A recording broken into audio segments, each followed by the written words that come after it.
다 같이 마음과 뜻과 정성을 모아 하나님께 성령 강림절 후 14번째 주일 예배를 드리겠습니다.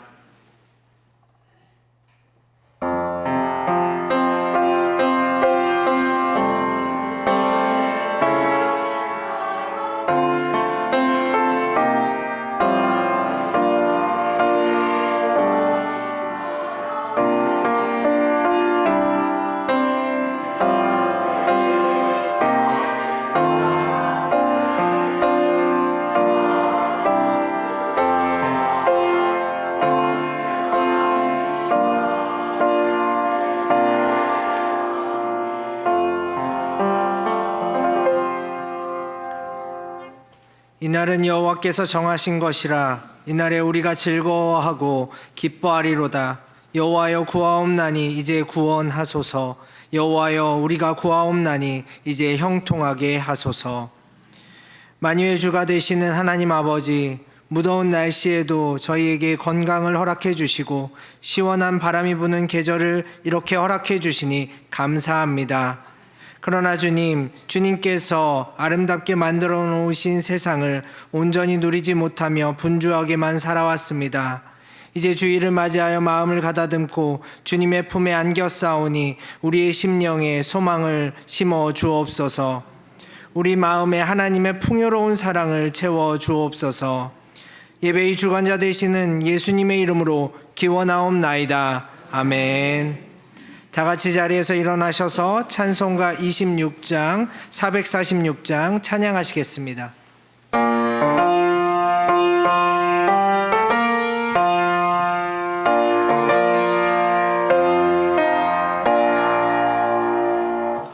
구세주를 아는 이들 찬송하고 찬송하세.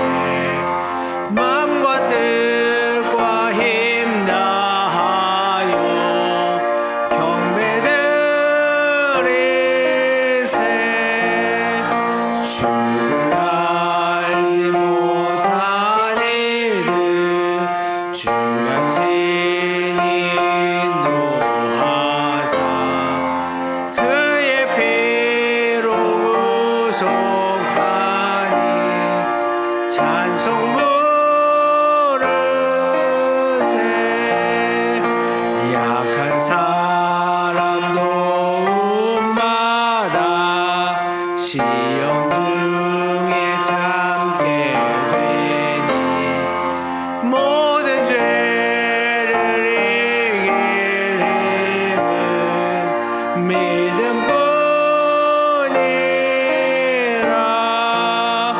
진리 되신 우리 주는 영원토록 변함없네. 성도들아 주를 믿어 길이 섬기세.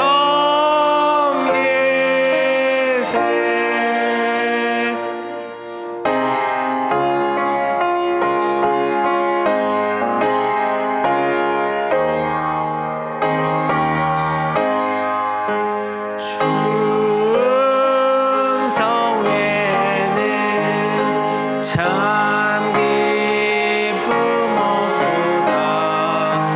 날 사랑하신 주 늘 계시옵소서. 기쁘고 기쁘도다. 항상 기쁘도다. 나 주께 왔사오니 복 주옵소서. 나 주께 왔으니 복 주시옵소서. 주 함께 계시며 큰 시험이기네.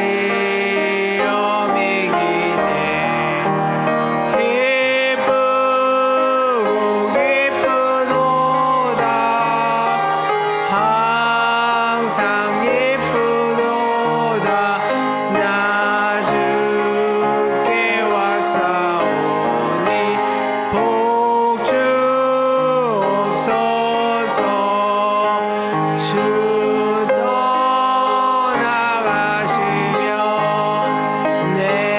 생명 얻되네. 기쁘나 슬플 때 늘 계시옵소서. 기쁘도다 항상 기쁘도다 나 주께 왔사오니 복 주옵소서. 그 귀한 언약을 이루어 주시고 주 명령 따를 때 늘 계시옵소서. 기쁘고 기쁘도다 항상 기쁘도다 나 주께 왔사오니 복 주옵소서.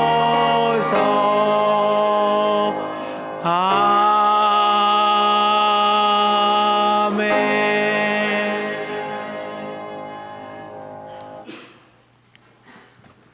죄와 사망에서 구원하여 주시고 우리에게 참된 자유를 주시는 하나님 아버지, 저희는 하나님의 기쁘신 섭리를 깨닫지 못하여 허락해 주신 자유를 죄악과 방종의 기회로 삼기도 했습니다.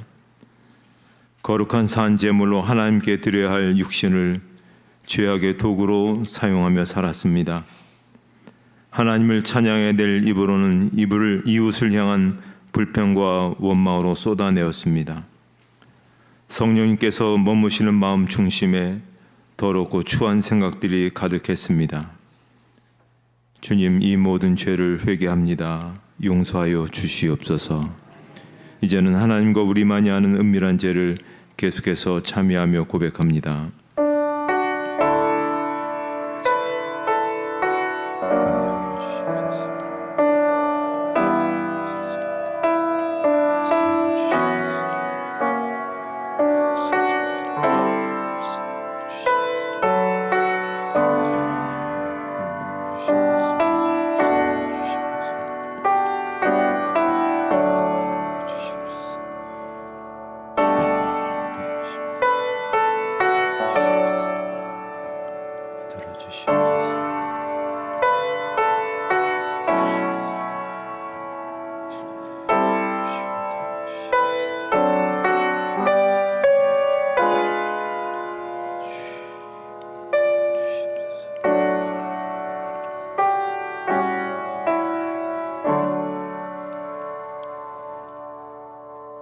이 시간 참여하는 자들에게 주시는 하나님의 용서의 말씀이십니다.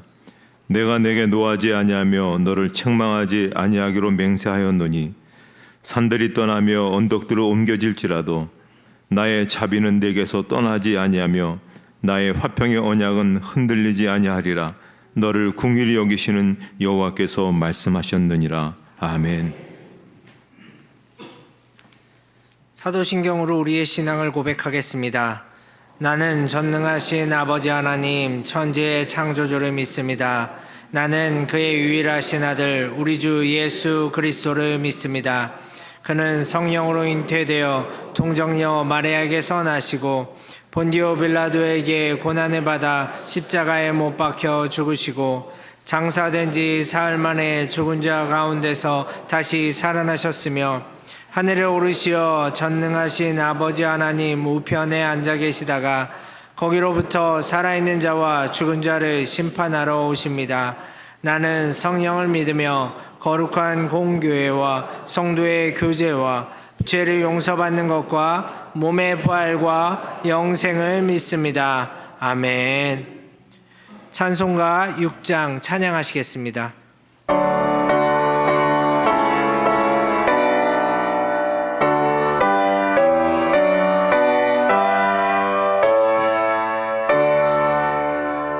목소리 높여서 주 찬양하여라.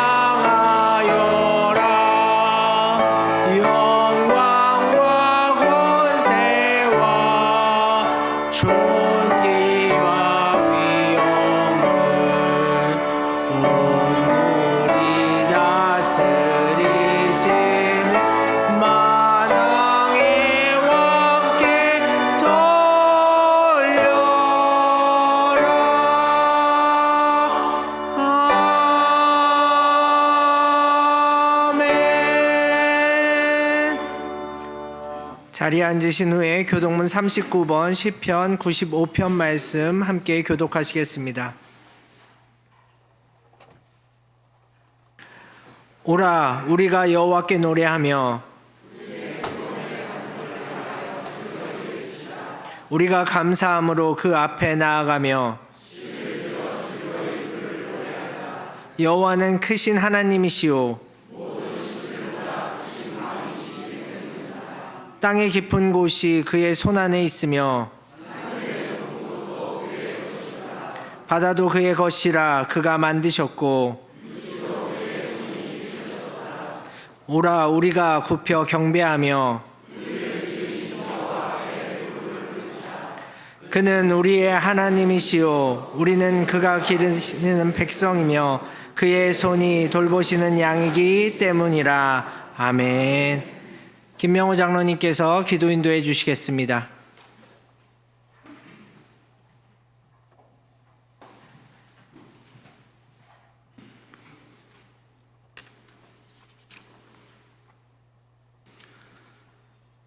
저희들의 모든 것을 다 아시고 생사를 주관하시는 하나님 아버지, 오늘도 저희들 생명의 길로 이끄시기 위하여 주님의 전으로 불러주심에 감사를 드립니다. 저희들은 주님의 부르심에 주님 앞에 나올 때마다 한없이 부족한 저희 자신을 생각하지 않을 수 없습니다.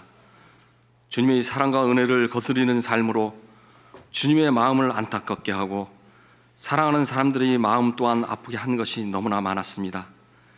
이 시간 이 모든 잘못을 회개하오니 용서하여 주시옵소서. 새롭게 거듭나는 믿음의 자녀로 변화되게 인도하여 주시옵소서. 자비로우신 주님, 원하옵기는 우리 주변을 돌아보고 약하고 소외된 이들을 위해 기도하게 하여 주시옵소서. 사회의 약자들, 무위탁 노인분들과 소년 소녀 가장들, 장애인들, 그리고 어둠 속에서 외로워하는 이들에게 다가서는 이웃이 되게 하여 주시옵소서. 이 땅의 지역 때문에, 계층 때문에, 물질 때문에, 또한 그 외에 다른 이유로 차별받는 자들이 없게 하시고 선한 사마리아인처럼 저들이 편에 설 수 있는 주의 자녀들이 되게 하시고 직장을 잃은 자들과 육체의 고통에 힘들어하는 자들에게 먼저 다가서서 그들의 고통을 함께하고 아파하고 나누는 믿음의 권석들이 되게 이끌어 주시옵소서.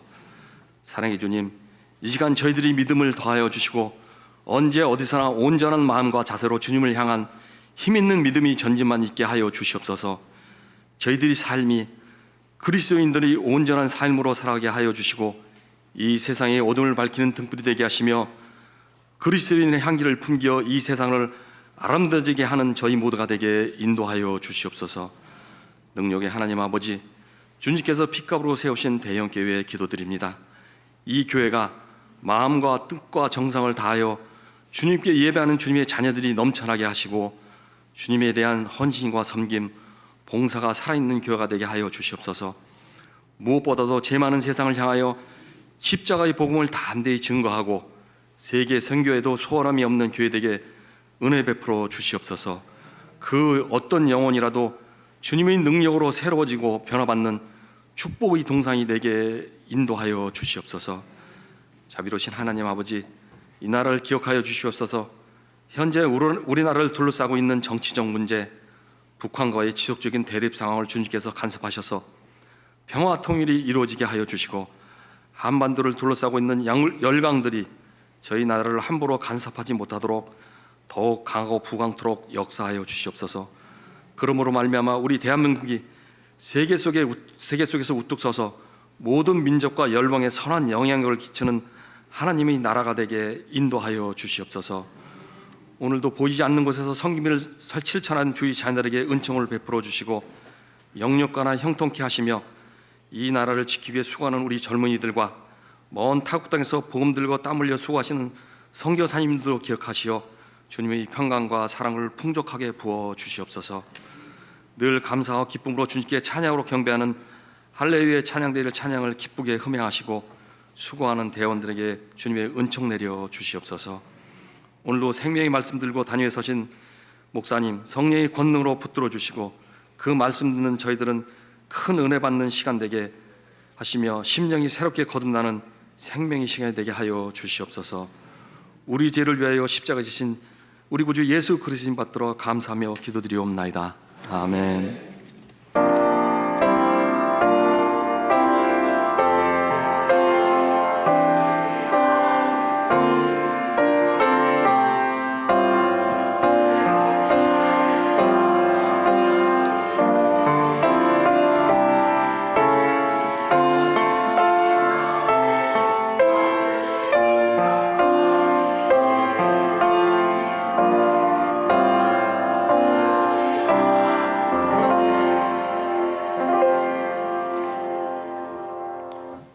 오늘 우리에게 주시는 하나님의 말씀은 신약 사도행전 7장 37절에서 38절의 말씀입니다. 사도행전 7장 37절에서 38절의 말씀, 신약 성경 198쪽에 있습니다. 하나님의 말씀을 봉독하겠습니다. 이스라엘 자손에 대하여 하나님이 너희 형제 가운데서 나와 같은 선지자를 세우리라 하던 자가 곧 이 모세라. 시내산에서 말하던 그 천사와 우리 조상들과 함께 광야 교회에 있었고 또 살아있는 말씀을 받아 우리에게 주던 자가 이 사람이라. 아멘. 할렐루야 찬양대의 찬양이 있은 후 담임 목사님께서 지금 변하지 않으면 이란 제목으로 하나님의 말씀을 전해 주시겠습니다.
미래교회 학자인 미국 사람인 레너드 스윗 박사가 교회에는 4종류의 교회가 있다.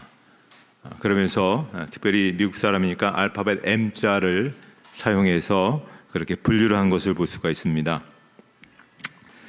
첫 번째 단계는 사명 중심 교회임이죠.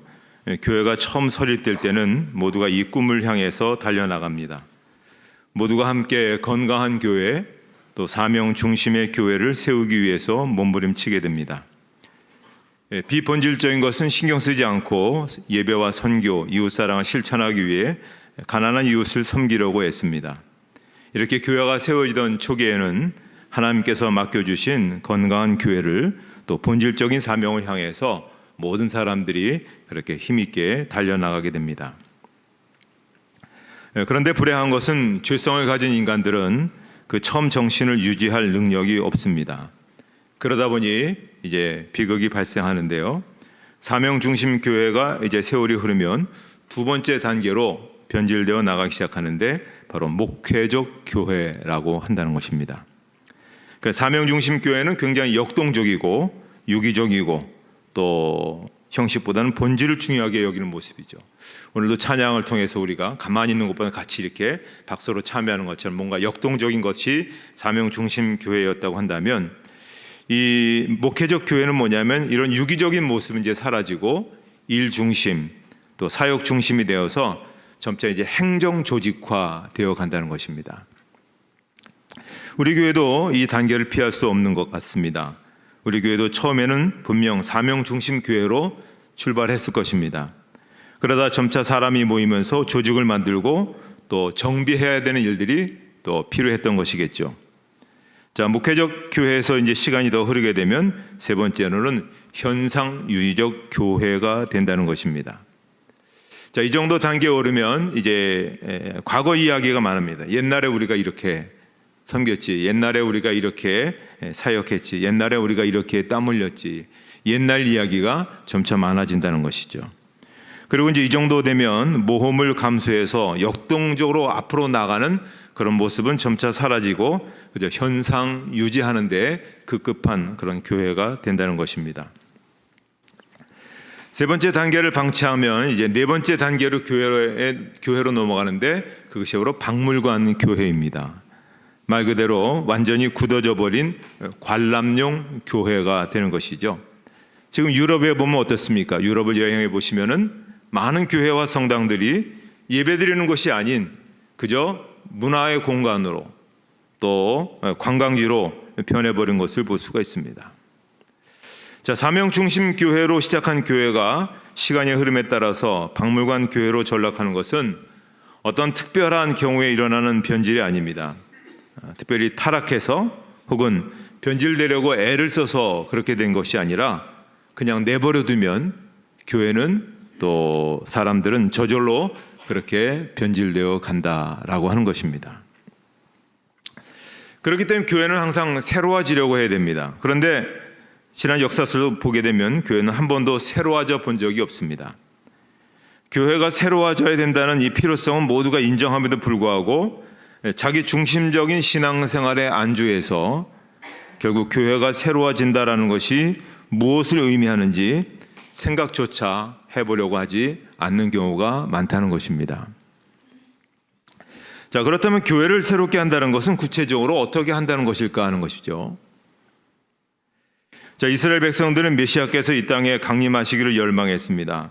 그런데 메시아가 이 땅에 강림하실 것을 알고 그 길을 예비했던 사람들은 예루살렘에서 하나님의 말씀으로 부귀영화를 누리고 온갖 종교 권력과 힘을 가졌던 제사장 그룹들, 또 사두개인들, 서기관들, 율법사들, 그들에게 임하지 않았습니다.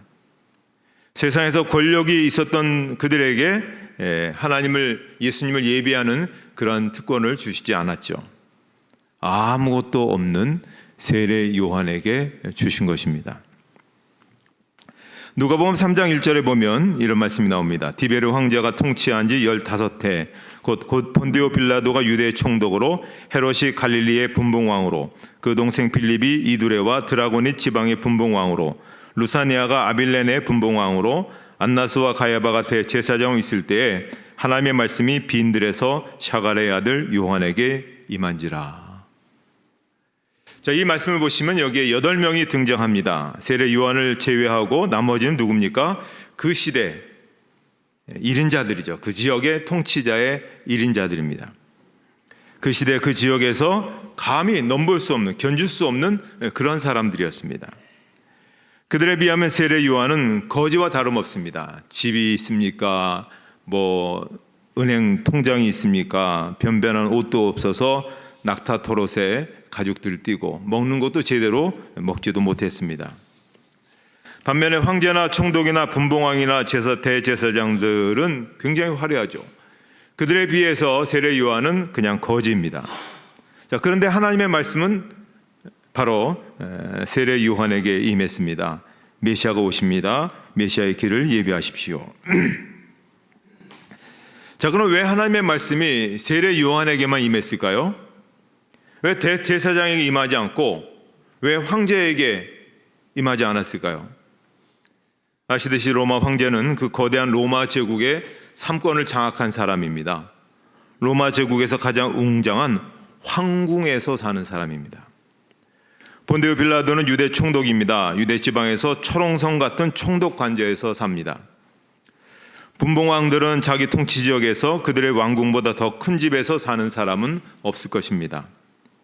대제사장 안나스와 가야바, 그들이 엄청난 큰 주택에 살았는가를 마태복음 26장에 보면 예수님을 붙잡아서 대제사장 집마당에서 재판할 때 예루살렘 사람들이 그 집마당에 다 모였다고 했습니다. 얼마나 집이 넓었으면 그 정도로 큰 집에서 살았습니다. 이 7사람들은 집만 컸을까요? 거기에 가득 호와 가고를 차려놨겠죠. 또 금은 보석으로 가득 채웠겠죠. 총독도 분봉왕도 대제사장 안나스와 가야바도 그 거대한 대저택에서 호화롭게 주지육림에 빠져 사느라 그들의 마음은 세상 것으로만 가득 찼습니다. 그러니 그들의 마음속에 하나님의 말씀이 들어갈 틈이 전혀 존재할 수가 없었던 것입니다. 자, 그때 세례 요한은 어디에 있었습니까? 누가복음 3장 2절을 보면 하나님의 말씀이 빈들에서 샤갈의 아들 요한에게 임한지라. 자, 요한은 빈들에서 살았다고 했습니다. 아무것도 없이 비어있는 그 들판, 그 빈들을 자기의 숙소로 삼았습니다. 그 얘기는 무슨 얘기냐면 세례 요한의 마음이 비어 있었다는 겁니다. 마음이 비어 있으니까 하나님의 말씀이 채워지기 시작하는 겁니다. 마음이 비어 있으니까 하나님의 말씀이 들리기 시작하는 겁니다. 자, 빈들이라고 번역된 헬라어는 아무것도 없는 광야를 얘기합니다. 저 이스라엘의 유대 광야인데요. 자, 유대 광야를 보면 아무것도 없죠. 그러니까는 하나님만 보이는 겁니다. 하나님의 음성만 들리는 것입니다. 세례 요한이 풀 한 폭이 나지 않는 그 불모지, 바로 그런 곳에서 살았던 것이죠. 그 당시 사람이 살 수가 없는 죽음의 땅과 같은 광야에 들어가 사는 사람들은 세 부류입니다. 하나는 도망자들이죠. 무슨 사연이 있어서 지금 도망가는 사람들, 또 강도들, 그 다음에 하나님과 동행하기를 원하는 그러한 사람들입니다. 예루살렘은 보이는 게 너무 많습니다. 화려합니다. 집들이 많고 고관 대작들이 가득하고 부자들이 다니고 또 그 당시 유행하는 그런 단어와 유행하는 옷들이 넘쳐납니다. 마찬가지겠죠. 성전도 화려하고. 그런데 거기는 하나님의 음성이 들리지 않습니다. 하나님이 보이지 않습니다. 광야는 아무것도 없기 때문에 보지 않으려고 해도 하나님이 보이는 곳이죠. 바로 세례 요한이 거기를 찾아간 것입니다. 사도 바울이 이 점에 대해서 우리에게 분명하게 말씀하고 있는데요. 고린도후서 4장 18절 말씀을 같이 한번 읽도록 하겠습니다.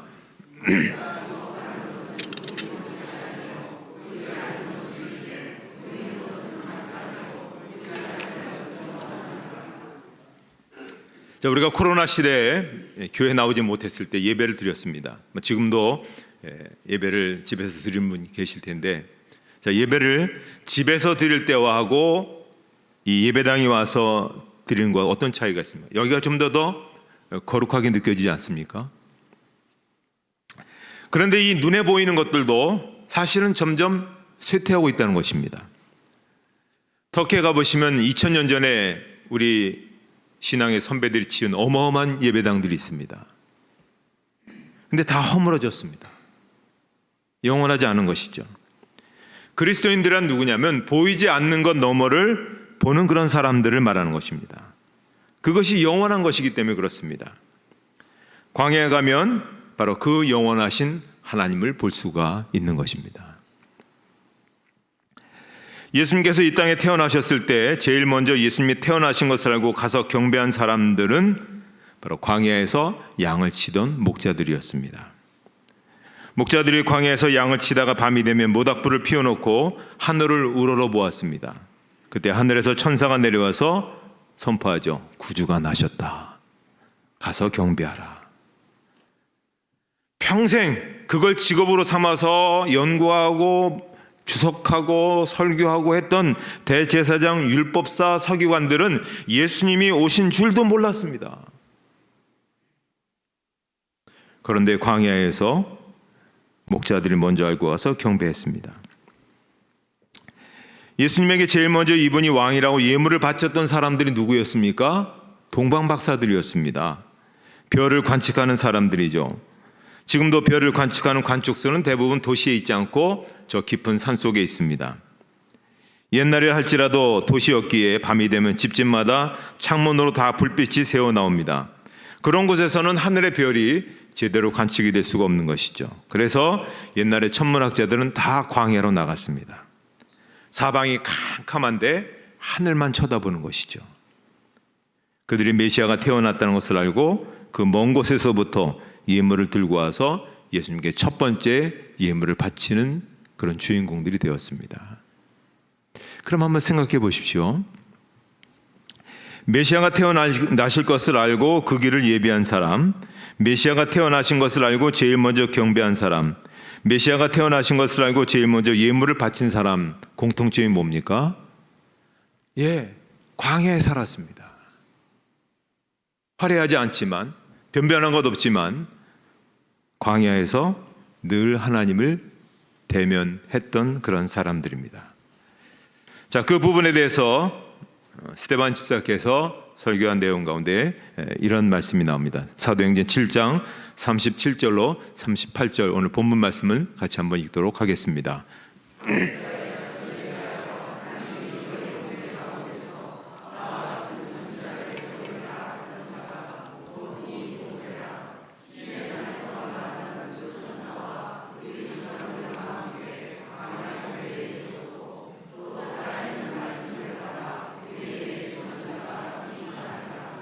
자, 여기 이제 핵심, 오늘 설교의 핵심이 딱 한 단어로 되어 있습니다. 스데반이 모세가 400년에 걸친 이집트의 노예 생활에서 해방시킨 이스라엘 백성들이 지금 광야에서 살고 있는데 그들을 가리켜 뭐라고 얘기하냐면 광야 교회다 이렇게 불렀습니다.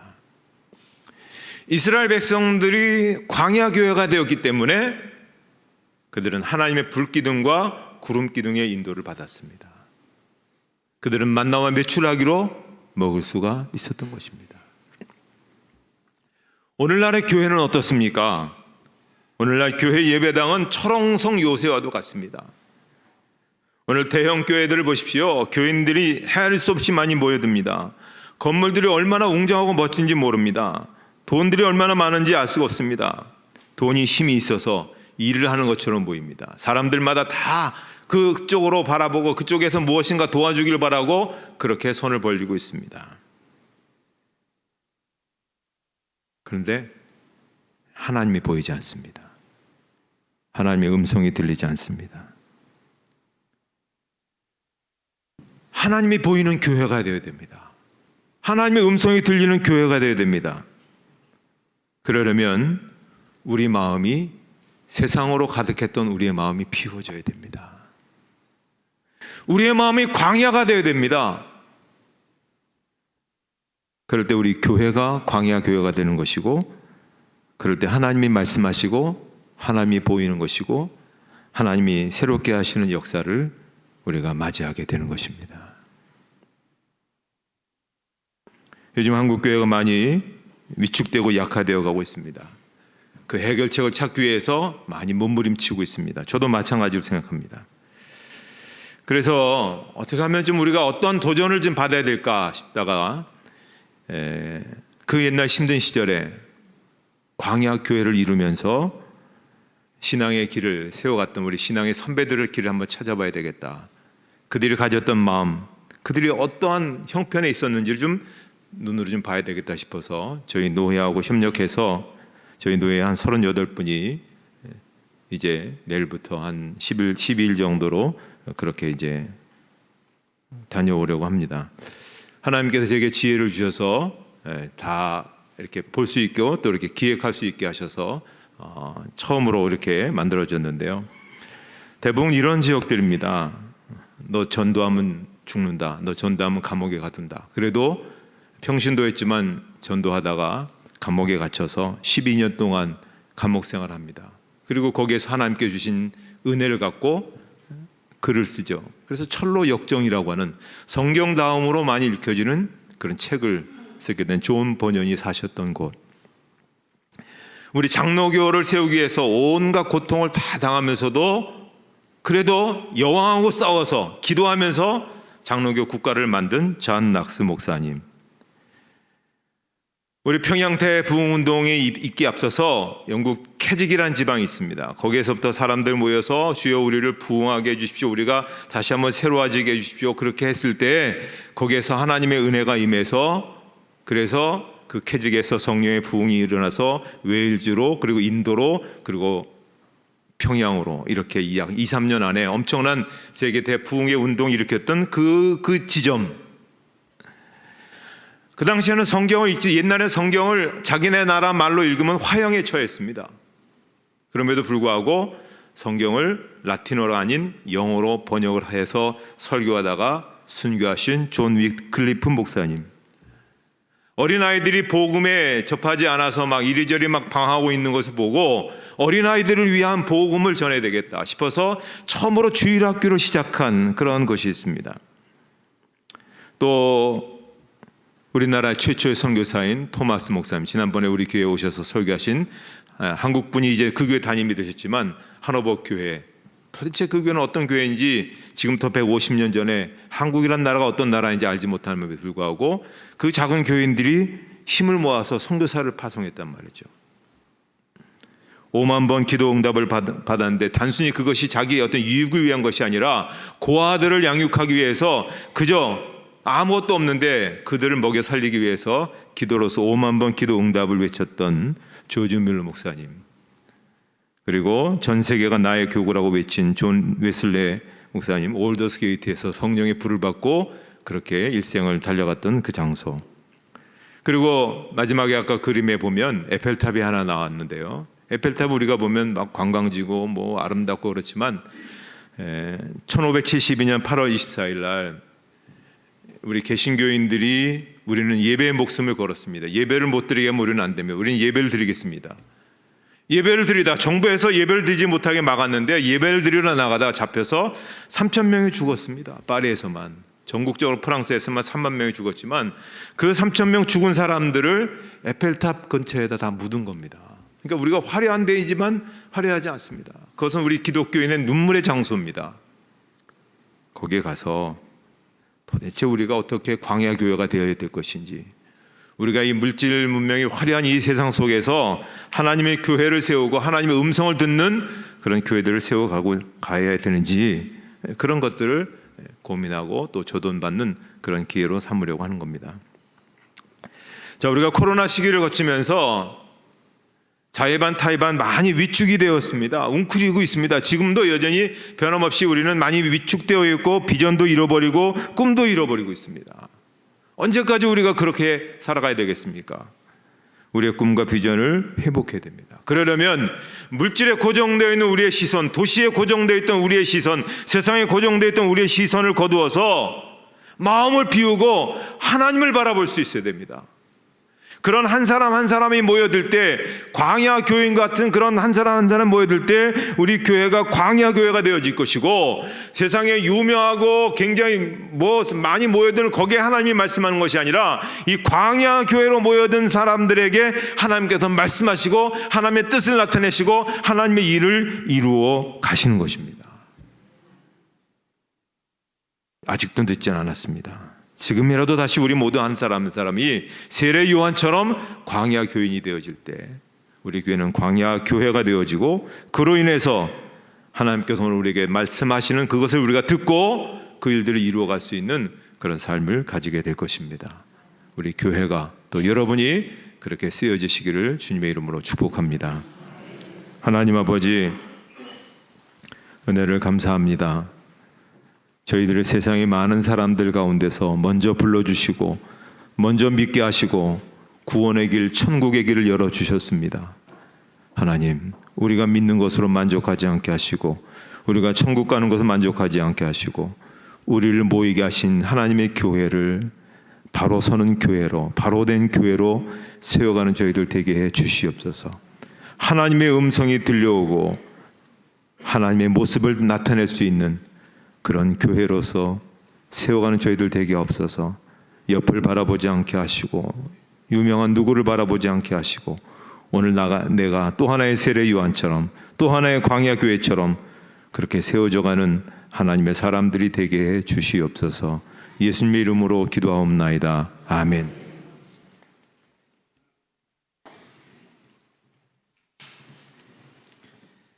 결단의 찬송 399장 찬양하시겠습니다.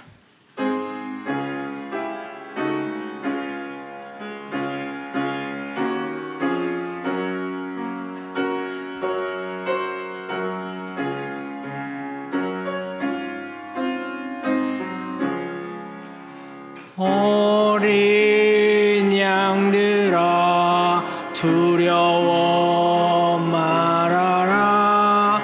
주님 우리와 함께 하신다. 하늘과 땅의 모든 원세로 그 양떼들을 항상 지키신다. 오직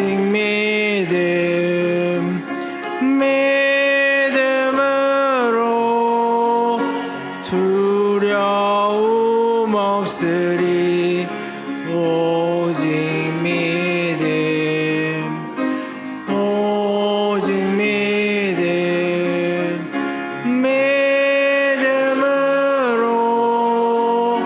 두려움 없으리. 오직 믿음. 어린 양들아 두려워 말아라. 주가 내 갈 길 인도하신다. 마라의 쓴물 달게 하신 주 그 동산에서 피땀 흘리셨네. 오직 믿음으로 두려움 없으리. 오직 믿음으로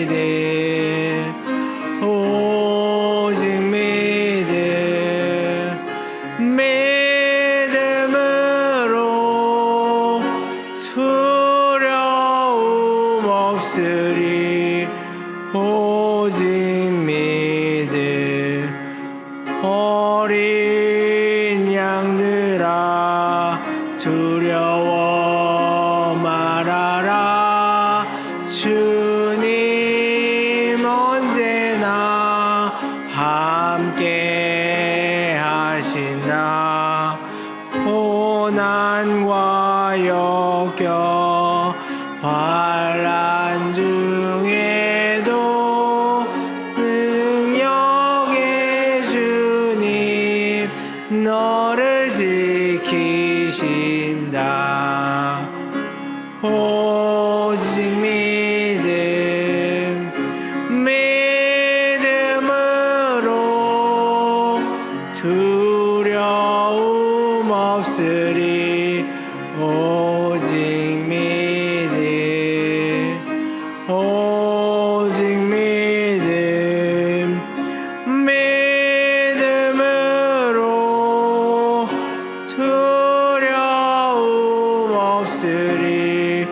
오직 믿음. 찬송 51장 1절을 찬송하며 봉헌하시겠습니다.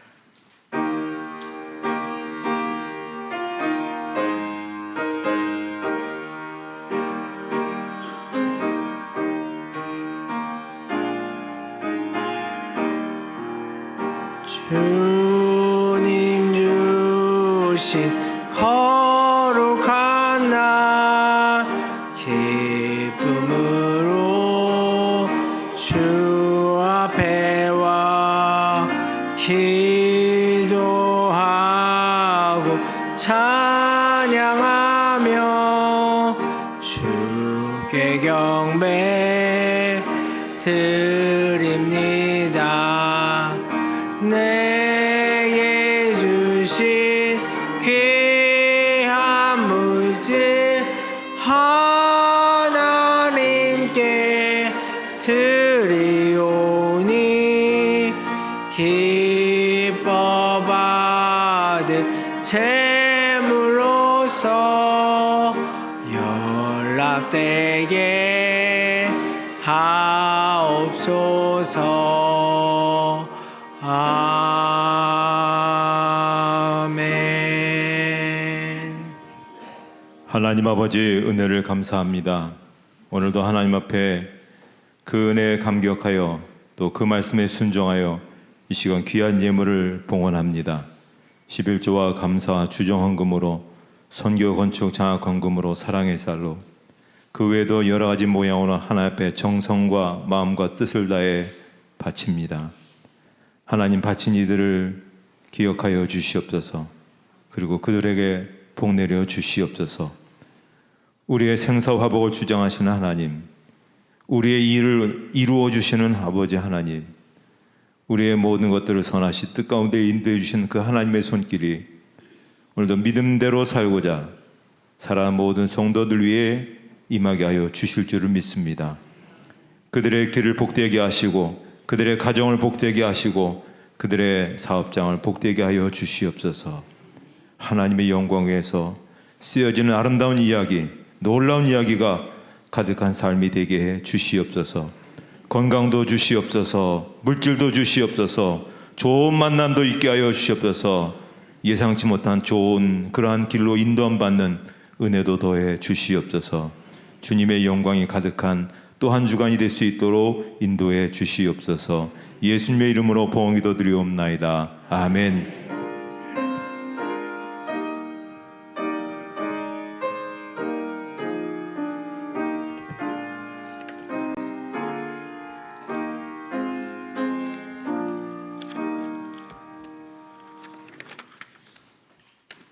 교회 소식 말씀드리겠습니다. 오늘은 저희 교단이 정한 총회주일입니다. 아시듯이 여러분 우리 교단은 장로교 대한예수교 장로회 통합측에 속해 있습니다. 현재 우리나라의 기독교인이 대략 한 800만 정도 되는데 저희 교단이 240만 정도의 성도수가 있습니다. 교회는 9,400교회 정도 있고요. 그래서 많은 그 다양한 국내외적으로 사역을 지금 하고 있습니다. 각자 감사헌금 봉투에 총회헌금 주의라고 적으셔서 참여하시면 총회를 위한 귀한 일에 사용되어지리라 그렇게 볼 수 있습니다.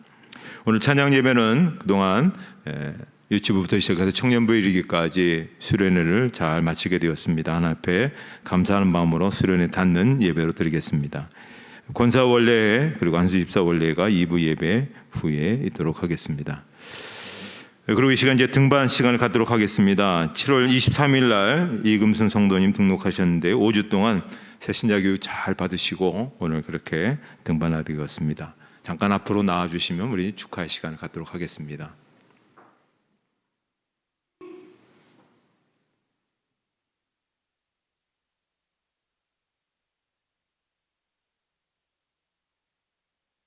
네, 이 앞에 네. 많은 분 앞에서 이렇게 또 한다는 게 좀 그렇지만 우리 박수로 환영하시고요. 자, 각 기관에서 이렇게 선물 있으시면 전달해 주시면 좋겠습니다. 이 앞으로 나와주세요. 이 앞, 가운데로. 네. 교회에서 드리는 선물이고요.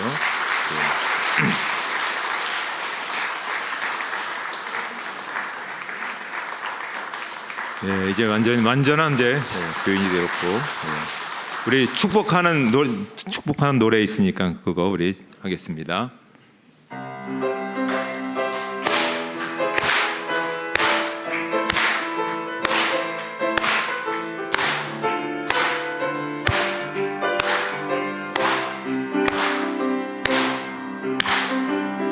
아주 먼 옛날 하늘에서는 당신을 향한 계획이 있었죠. 하나님께서 바라보시며 좋았더라고 말씀하셨네. 이 세상 그 무엇보다 귀하게 나의 손으로 창조하였노라.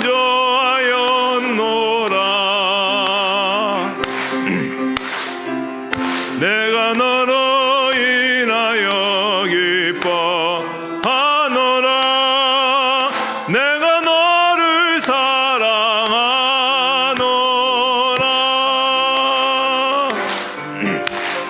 사랑해요.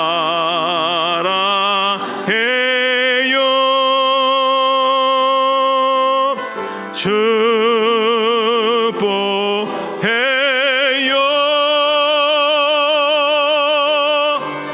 당신의 마음에 우리의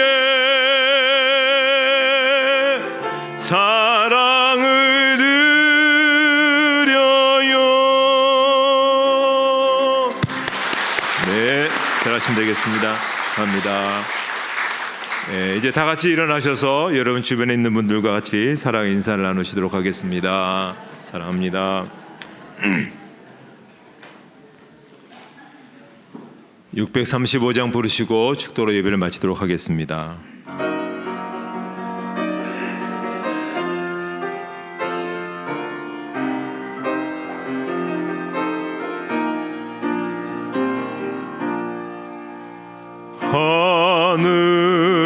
하늘에 계신 아버지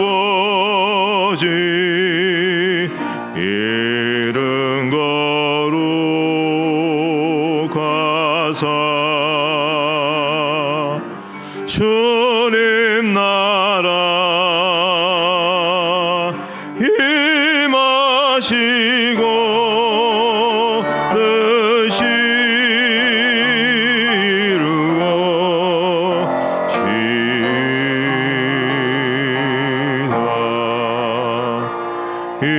일용할 양식 주시고 우리들의 큰 죄 다 용서하옵시고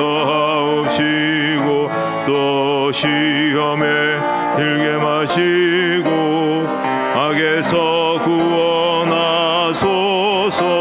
대개 주의 나라 주의 권세 주의 영광 영원히